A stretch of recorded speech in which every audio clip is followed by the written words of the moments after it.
Okay. Hello. What's up? We have a new chapter of One Piece. I am so excited for this one. It's like I have no idea what this could contain.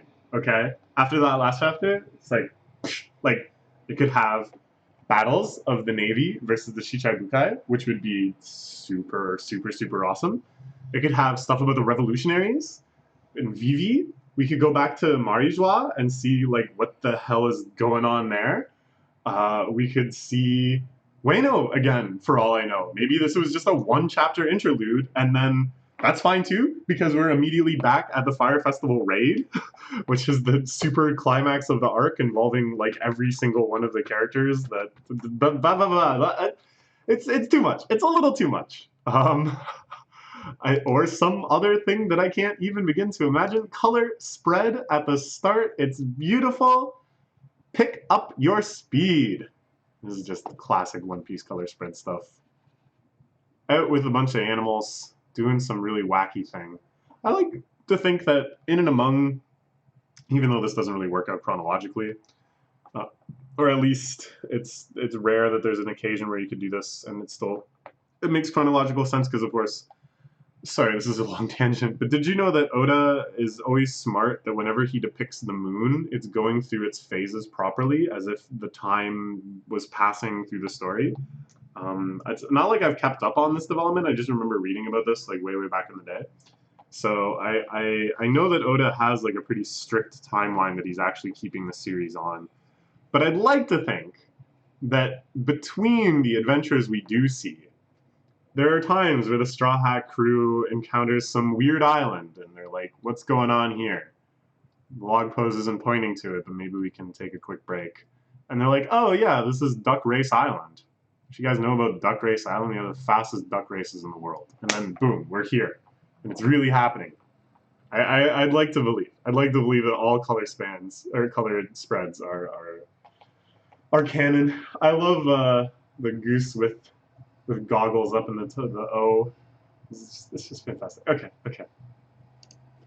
We're taking the plunge. This chapter is called Ultimate. Holy crap! And we're in the Navy HQ to begin with. Here's one of the seven warlords gone. I was against it, but I can't overrule the king's decision. That's right. Isho, Fuji, the purple bull, I can't think of his name now, samurai admiral, was super against the seven warlords. He was ranting about it when he was cleaning up Dressrosa. A necessary sacrifice to keep the warlords going. Only say such a thing because you've never been one of them. One of the sacrifices. At first I thought he meant one of the warlords. And I was like, is he implying that he used to be a warlord of the sea? But no. I think he's talking about sacrifices. Let's just put our trust in SSG to do its job. No doubt the world's power balance is about to make a major change. The SSG is maybe that sword group that we saw that Kobe was in, is my guess. It's like the super secret Marine team. Their plan is to take out all of the warlords like simultaneously, really quickly, kind of discreetly. Maybe. Speaking of unpredictable developments, over in Wano, Kaido and Big Mom are apparently going to join forces. So, Isho is like just hanging out. His boat is like under attack. Is it because he's blind? He doesn't know anything's happening. Keep it down. I'm on the phone. No. Word, it's the return of rocks. We need to speak of it like it's some legend. It's all reality. At a time when we're too busy to do anything else, it's just the latest disaster. Rocks. Is this some sort of Yonko team up that happened in the past?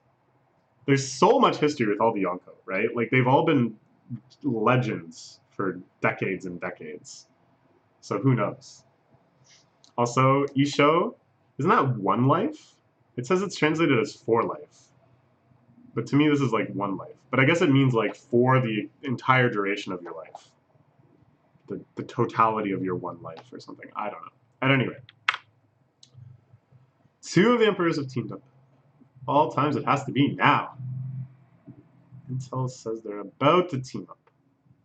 So I guess this puts this chapter a little chronologically back from what we've been reading in Wayno, which I think would make sense with other things that are happening. So yeah, there's like rumors coming out that they've made contact. Maybe there were rumors for a while that they were fighting, because they definitely were for a while. But then I guess just by getting drunk and both of them complaining about how annoying Straw Hat and Law are, they're like, well, let's just get rid of it. There's been no damage as of yet. We don't know their goals or how we might counter them. Also, we have far too few details about the legendary Rocks pirate crew. Sengoku is here. He's now just like an advisor of Marines and stuff. We can see... Oh my gosh. Oda is just... The Oda is too strong. Okay. Check this out. I can see a few. There's no way I'm going to be able to find everybody. But first off, here is the legendary Captain T-Bone. You can tell because he's got the helmet with the big like mohawk thing. Love that guy. I detest crooked fighting. He only cuts in right angles. There's the Navy guy that kind of looks like a vampire sitting right next to him. Remember him? And teaching the class is, I believe, Vice Admiral Very Good or Very Good. I don't know if it's supposed to be Very Good or Very Good, but he has some sort of like berry type power, I think. Am I totally making that up? I think that's something that came out in an SBS. And then it's Sengoku. But here's the most important part. Pone Goat, or Own Goat, or however you pronounce that word. Poon, Own, whatever. This is a big meme on the Arlong Park forums way, way back in the day. Like, I'm talking... this was a meme that existed when I got caught up with One Piece. I got caught up with One Piece during Thriller Bark. So, that's quite a while ago now. Thriller Bark is like over... Well, it's not over halfway ago. Thriller Bark is like volumes 50-ish. Sabori, I think, starts on volume 50. So we're not... Never mind. Okay, whatever. It was a while ago. But there was this meme that Sengoku's goat was actually the super most powerful thing in the entire world of One Piece. And they stitched together like all of this really funny evidence. Like, there's a scene... Remember when we were first introduced to Doflamingo and Bartholomew Kuma? Fantastic scene. Like, of course you remember that. They're there to talk about Luffy, and Mihawk unexpectedly shows up. There's a scene where Doflamingo is messing with some other Navy men. Doflamingo is messing with them. Then Sengoku shows up. And the way it's paneled is that before Doflamingo reacts to Sengoku being there, there's a zoom-in panel of Sengoku's pet goat bleeding. Man. So now everyone is like, the goat is what he's afraid of. The goat is what he's afraid of. Not Sengoku. He behaved when the goat scolded him. Anyways, there was other such scenes and stuff that they found. It's very funny. Okay, anyways, okay. There's other Marines in this crowd that I think we can recognize. I'm just so happy that T-Bone is there. We have far too few details about this legendary Rocks pirate crew. What? So I zoomed in, but now I don't know how to, like... And now the zoom out button isn't working? What the fuck? What is this reader? Okay, it doesn't matter. Big Mom and Kaido have always had a tempestuous rivalry. I wouldn't have expected this to happen. Legendary Rocks pirate crew. I'm so curious about that, too. More than a few of our soldiers have never even heard of Rocks these days. The Rocks pirates were a collection of individuals who came together on the pirate island of Fullaled years ago to make one big score. That's the island that Blackbeard was at. We saw that in the last chapter. A fierce bunch constantly killing one another within the group. I don't recognize these Navy people, except for this big guy. This guy looks familiar. I think he's a Vice Admiral. There's definitely some new guys here, though. In addition to their captain, Rocks... So Rocks was the name of the captain. So that's a legendary figure. Hopefully we'll get to see them. They also featured a young Whitebeard, Big Mom, and Kaido. Wow. That is quite the crew. So let's take a look here. On the far right, we've got, of course, got young Whitebeard. This is an age we haven't seen him at before. So we knew that he was involved in another pirate crew before he started his own family. We saw that in the one flashback where they're asking him, "Why don't you care about treasure?" "Oh, I only care about family." Big Mom, we've had kind of a little piece by piece of her life during her big flashback. But again, this is kind of like a blank age. So it seemed like her and Struzen set up a crew right from the start, that they were kind of operating independently. But I guess she had a period where she sailed with these big boys. And then Kaido. Look at young Kaido. Holy crap. He looks so much more human. And I mean, I don't know really how to judge the relative size of these people because they're all huge. And who knows how much they grew, like, since this Rocks pirate crew. But I would have imagined that Kaido was always like huge, like giant size or whatever. Whereas Whitebeard is a little smaller than a giant. Well, actually, he's substantially smaller than a giant. He's like half the size of a giant. Big Mom is also about the same size as a giant, I guess, or maybe not. I don't know. All right, whatever. And then there's this other guy with the really spiky hair, which I guess must be Rocks. For some reason, he gives me a really mad scientist-y type vibe. So maybe he's got something to do with Vegapunk too. Just because I want to get Vegapunk back involved in the story too. Anyways, it's true. The three of them were part of the same pirate crew years ago. Other Rocks members who went on to carve a name for themselves. The Golden Lion. Oh, that's Shiki, right? Who's a character of weird canonicalness because there was the movie where he was the main villain. I can't think of the name of it right now, but it was like 4 or 5 movies ago at this point. And then they made the tie-in comic for the movie that was like a prequel, One Piece Year Zero, I think it was called, or something like that.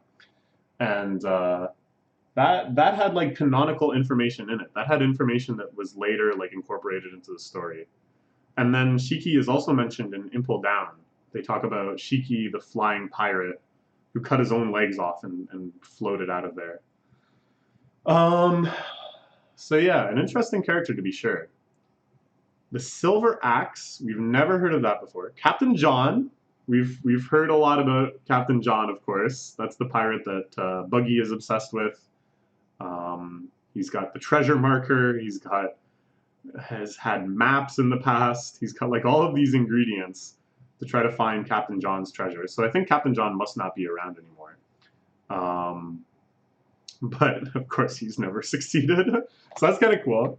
We get kind of an era for Captain John at least. And Wang Zi, who to me sounds like they're from Kano, the kind of Chinese-inspired equivalent of Wano, the ancient Chinese one, which of course featured heavily in Dressrosa, because they sent all of their big military fighting forces to get the Flame Fruit.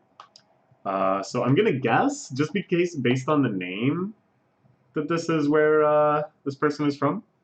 But who knows? Like, for all I know, this is the only time these characters will be mentioned. So, like, the ones that hadn't been mentioned before. The Silver Axe. I'm so curious about that one, too. They got along so terribly, not one of them actually wants to tell the tale. Their ambition of their captain, Rocks, was to be king of the world. They opened hostilities directly against the world government like some kind of terrorist organization. Okay, well, that's quite interesting, too. Okay, this is, I don't know. I don't know what to say about all this information. It's just too mind-blowing. The government itself covered up most of their deeds. But at the time, everyone had heard of the threat they posed. Okay, so that's why they've kind of fallen into legend. This was due to a fateful event 38 years ago at God Valley. The Rocks pirates, the strongest crew in the world, were wiped out at an island called God Valley, according to the news reports.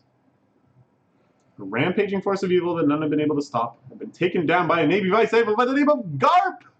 His name was heard across the world, and soon he was called a naval hero. So, of course, we've heard many, many times about how great Garp is, how he's the hero of the Navy.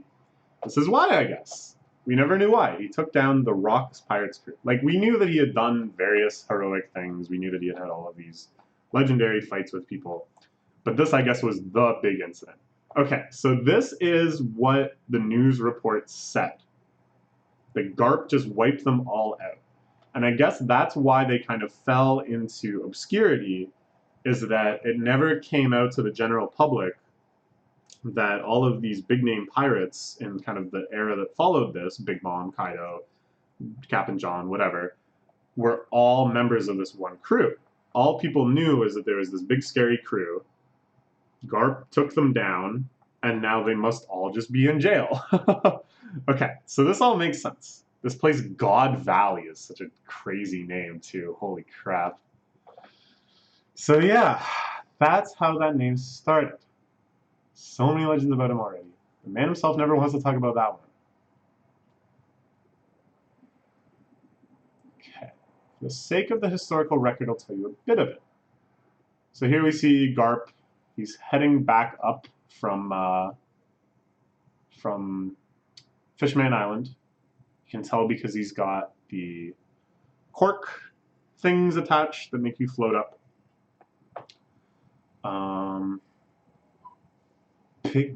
Yeah, so he's getting flashbacks from their previous alliance. The first reason for this, which was never reported, is that he had to work with pirates in order to win the battle. So this is maybe before the Shichibukai system was in place, before the government actually did have powerful pirates it could tap into as a fighting force.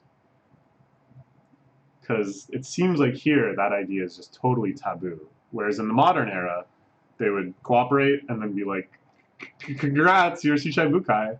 But now in, like, of course, present day, that doesn't fly anymore. Okay. The other reason is that he protected celestial dragons in doing so.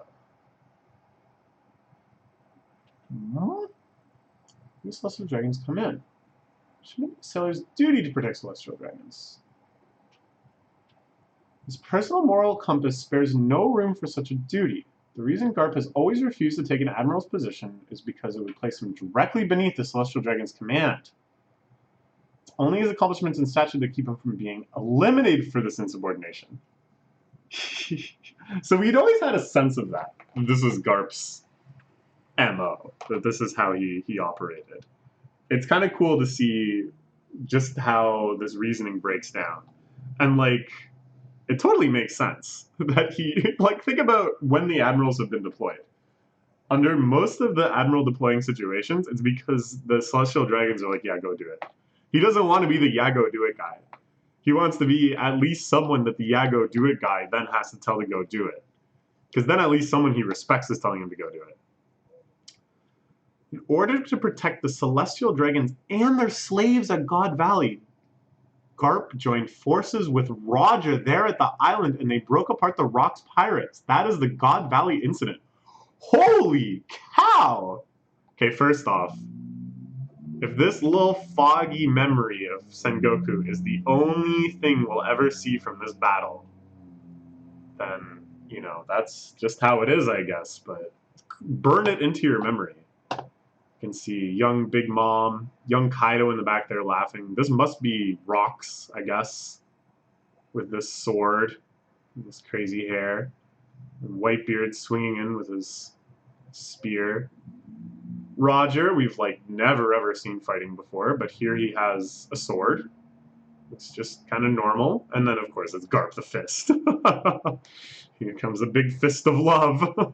Okay, so it makes sense to me that Garp kind of wanted this incident buried a little bit, that he's not particularly proud of it himself, because Garp really does have a very strong moral compass. The idea of slaves, I'm sure, doesn't sit well with him, and I'm sure he, in his own way, detests the celestial dragons. What's even more shocking is that Roger teamed up with him. Roger, who speaks, apparently, just like Luffy, talking about freedom, talking about wanting to be the Pirate King because it's the freest person in the world, right? Luffy, who got so appalled by the sight of slaves that he put his entire crew in extreme peril by punching out a celestial dragon. That so like we have every reason to believe that Luffy and Roger are just completely cut from the same cloth. You know, there's that scene where Roger encounters Raleigh wearing the straw hat and smiling, and the smile just looks exactly like Luffy's smile. There's the whole thing with Smoker saying, Luffy is the only one I've seen since Roger, who laughed when he was about to get executed. We have every reason to assume and extrapolate from these incidents that in any given situation, Roger's personality and Luffy's personality are going to be about the same. So why did Roger fight on the side of the Celestial Dragons? Why didn't he look at the Rock's pirate crew and was like, hell yeah, like sign me up, this looks awesome, let's overthrow the government, right? The Rock's pirate crew wants to be king of the world. Roger wants to be king of the pirates. Feels like you can make this work somehow, or at least fight later. Fight on the same side now. I don't know. I'm so confused. He fought side by side with the king of the pirates. What a line of celestial dragons. Rogers and Rocks together. What exactly happened there? I've never even heard of a place called God Valley. Because you won't find any map featuring an island called God Valley. As a matter of fact, God Valley itself vanished without a trace. Look, it's the goat. Look, there's so many awesome shots of the goat. You know what? It's really beautiful to just think that, you know, there's all these people that used to post on Arlong Park. And maybe a lot of them still do. I don't know. I haven't been there in a while. The Arlong Park One Piece forums used to be the place for One Piece fandom. And now, like a decade or more later, it's like they're all reading this chapter in their own life. I would hope. Maybe some of them have dropped One Piece. I don't know why you would drop One Piece, but whatever. Some of them thinking back to those days on the AP forums, thinking about that goat. The island the world government wanted to hide disappeared entirely. You still want to hear more about it? Because Rock's, I guess he's just going forward. It's starting to look like these Navy men do not want to hear more about it. Look at this guy in the back that's got like some sort of cheeseburger face. What the fuck? What is going on in this chapter? This is easily one of the craziest One Piece chapters in ever, maybe? We're only halfway done too? Holy crap. Okay. Look at Hamburger Man though. Okay. Because Rocks is so ambitious in his pursuit of being king of the world, he broke too many of the world's taboos. There's no information in the public about the Rocks pirates. They only exist in the memories of a few soldiers in our old generation. I know it's a long time ago, but it's hard to imagine one man leading 3 of the 4 emperors as we know them today. It's Roger's first foe and perhaps his greatest.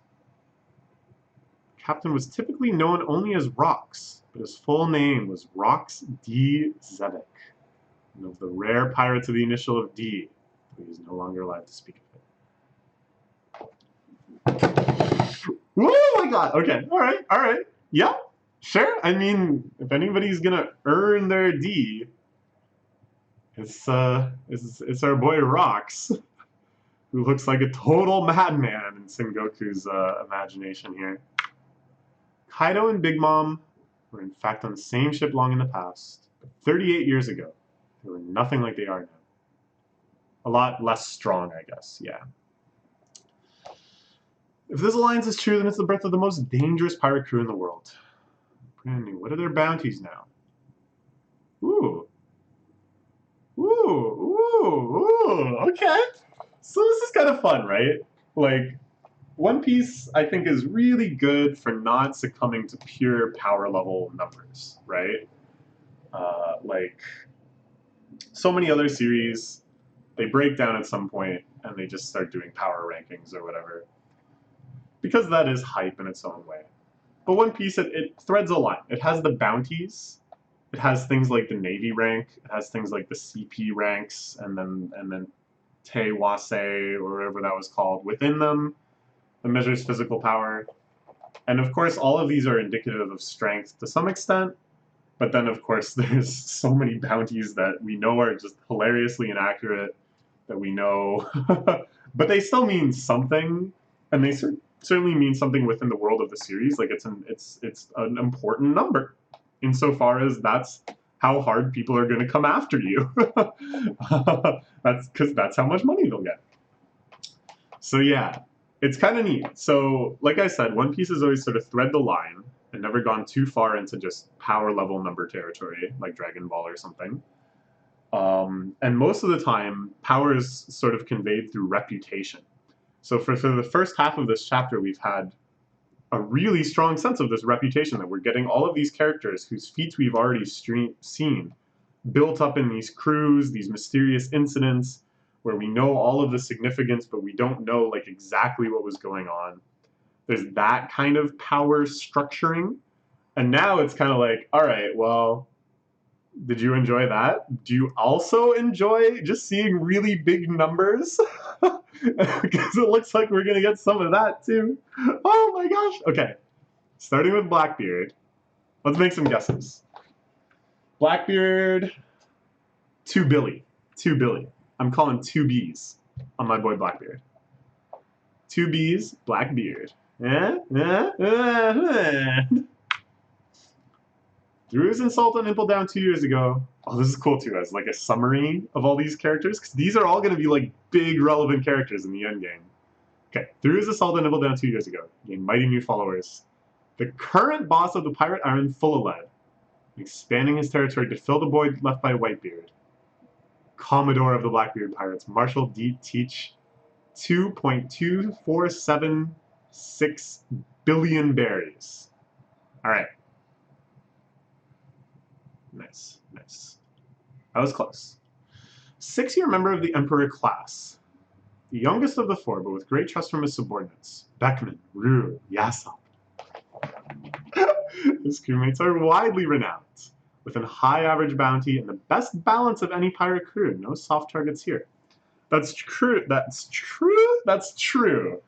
I've never gotten the sense that anyone associated with Shanks is fodder. You know, whenever we see his crew, they all just look like total badasses. And yeah, the upper ranks, you can tell that he puts a lot of faith into. I remember, like, for a long time, before it was really understood the power level of Shanks, there would sometimes be like SBS questions or other Oda type questions. Like I'm talking like East Blue era, where people would be like, who's the strongest character we've seen? Who's like the fastest character we've seen? And Oda, true to his form, you know, could have like hyped up current arc things, but instead hyped up things that like haven't even happened yet, like 20 years later, by mysteriously saying like, oh, the smartest character you've encountered is Ben Beckman, that guy in Shanks's crew. Oh, the fastest character that we've shown so far is Lucky Root, the fat guy in Shanks's crew. And it's like, huh? Okay. Okay. Shanks's bounty, I feel like it might not actually be as high as Blackbeard's, because Shanks doesn't really seem like the type to do anything too crazy. Like, he's not seen as a risk as much as he's just seen as like a very strong pirate. But I guess, you know, with the sort of paranoia of the world government, they'd want to shut that down too. I don't know. Also, I like this little shot of the Den Den Mushi looking with one eye and projecting with one eye. We have to find out how that works. Okay. I'm going to guess... Nah, it's going to be higher. Because it's just going to go up and up and up and up, I think. So I'm going to say somewhere around 3.4 billion. Chief of the Red-Haired Pirates, Red-Haired Shanks. Ooh, 4.049 billion berries. That's a cool picture of Shanks. He got a good one. But Blackbeard's is pretty good too, but Shanks looks way more badass. A born monster who laid waste to a village of giants in Elbaf as a toddler. She mistrusts anyone not a direct part of her family. With her 85 children, she rules as the undisputed queen of the country of sweets, Toto-Land. So, Big Mom, definitely much more of a threat. Tons and tons of subordinate crews. Really eager to gain new territory, to bring more people into her country, trying to have everyone in Toto-Land. Definitely I don't know if this latest bounty adjustment will reflect this idea of her teaming up with Kaido, but even then, she's scary enough on her own. I'm going to say somewhere around 6.6 billion. Captain of the Big Mom Pirates, Charlotte Linlin. Oh, only 4.388 billion. Oh, whatever. Lastly, a man who was only an apprentice pirate when he was a member of the Rock's crew. Oh, I like how everyone is getting scared just when they start talking about about Kaido. Look, it's Hina. It's Hina. It's Hina, the Black Cage. We haven't seen her in a while. He earned the respect of ferocious pirates through his individual strength alone until he was worthy of the title of Emperor of the Sea.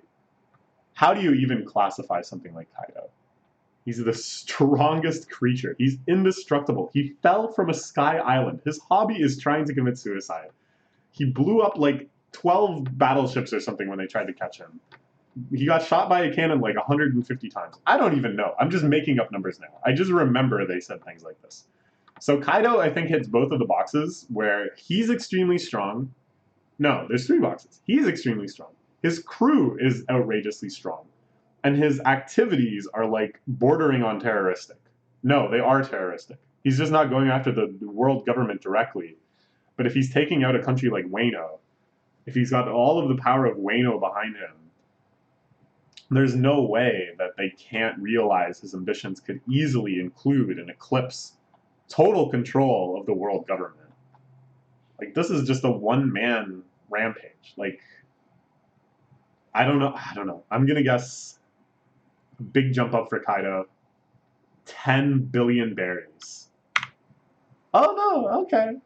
Well, I suppose, they gotta keep things reasonable. Supreme Commander of the Animal Kingdom Pirates, Kaido, the King of Beasts, 4.611 billion berries. This is all rather overwhelming. Yes, true. From now on, we will no longer have the option of sending the power of the 7 warlords against these emperors. Time will tell if cleansing our own ranks was the right decision. That will depend on the Navy's Special Science Team. Oh, the Science Team is the SSG. Okay, so the Science Team, that could also be Sword. There could be an overlap there. We don't really know what's going on with Sword yet. The Science Team, I assume, would involve the Pacifista, which is a weapon I'm sure they're relying on more and more and more as they get stronger models and more of them. It has Sentomaru, who's the bodyguard of Vegapunk himself, who knows what the hell that guy's capable of. And then, yeah, maybe some science-minded Navymen are helping out. Also, I love this. Also, this guy I think is named Brand New. Barry Good is another guy. I've been thinking about it. Part of my mind I've devoted to trying to remember this guy's name, and it finally just clicked for me. It finally got the report in. This is like Commodore Brand New. And the other guy is named something Very Good. Anyways, I love this. Anyways, since you're here, I might as well reveal the bounty of some legends. That is speaking like directly to the reader. That they're just like, you're giving us so much already. Can't we find out Roger's bounty? Can't we find out Rox's bounty? Yeah? Are we down? Captain of the Whitebeard Pirates, Edward Newgate, 5.046 billion berries. Captain of the Roger Pirates, King of the Pirates Gold Roger, 5.5648 billion berries. Okay, so that's the high water mark. But we know that Dragon is higher than all of these, I think. Just because he represents a direct threat to the world government. And he doesn't waste his time going off having pirate adventures. He's just constantly plotting against the world government. I think so. I think Dragon is still higher. And there's still some pages left in this chapter. There are no bounties in pirating history that surpass those of these 2 men. But if Big Mom and Kaido indeed form an alliance, their total combined bounty will easily surpass those. Okay, so basically what he's saying, first off, no bounties in pirating history. So they're still, I think, leaving the door open that Dragons is even higher, right? Because I don't know. I hope they don't renege on that. I hope that's not true anymore. The dragon isn't the world's most wanted man. I thought that was so cool when they introduced them like that. And then like the more you learned about him, you were like, ooh, like that carried a lot of weight. You know, it means that all of this revolutionary army stuff is genuinely scary for the world government. Okay, and then also they're saying that if they do team up, even though, yeah, like they're saying that because Roger and Whitebeard never really worked together, they were buds. They talked about Raftel that one time, and Whitebeard had that amazing moment where he shouted out, "One Piece is real." But they're saying that this is like the biggest threat because these two bounties were saying we're putting this much weight, we're putting 8 point whatever billion on bringing them this alliance. This is happening as we speak in the unaffiliated country of Wano. Ooh, and he shows up, the fleet admiral, I can't think of his name, Akainu. We're not touching Wano. We don't have the manpower to spare on this at the moment, Sengoku. No desire to interfere either, simply providing these young soldiers with some wisdom of experience. Pirates are human beings with their own relationships. Whatever they do next will have a reason. You won't anticipate the future if you don't know your history. Cool. Well, that was a justification for perhaps the most fan-servicey chapter we've ever had in One Piece. That was just dumping hot, gooey information. What the hell am I talking about? Just bounty poster porn, for lack of a better word. Oh, I'm so satisfied. Oh, it's so good. Anyways, but this is a fine justification. Also, isn't it amazing that as I say, one of the most like fan servicey chapters of One Piece ever, where they just were like, here's everything you ever wanted to know, entirely took place in just this kind of nondescript room in the naval headquarters. That it's just like an old man talking to a bunch of people. That's so good. Speaking of which, I believe there's a Pirate of Wano beloved by Whitebeard, Roger, and Redhair. Kozuki Oden. Man who was commander under Whitebeard years ago. Okay, that's pretty crazy, but sure. Oden was later recruited by Roger and accompanied the King of Pirates on his final voyage. I can't imagine that Oden has any connection to all of this. Wrong. Doesn't strike me as coincidental that all of these great figures should have such close ties to the land of Wano, Sakazuki. Okay.